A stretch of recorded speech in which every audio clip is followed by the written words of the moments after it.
Los Pinos house by Fantuzzi Rodillo Arquitectos in Viña del Mar, Chile. The house is located in Reñaca, commune of Viña del Mar, Chile.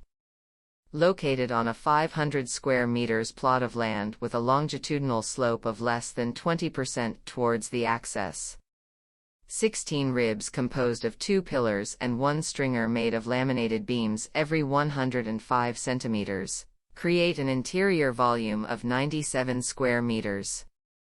The polished concrete slab has plan dimensions of 615 centimeters wide and 1,590 centimeters long, and on its sides, anchors made of 5 mm metal sheet.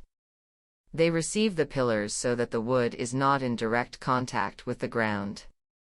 The linings are proposed with only 3 modules of prefabricated 2 by 4 inch pine partitions and repeated, according to the layout of each enclosure, covered in 15 mm plywood seen with 5 mm stones between them for the interior and towards the exterior, with 1 by 5 planed boards.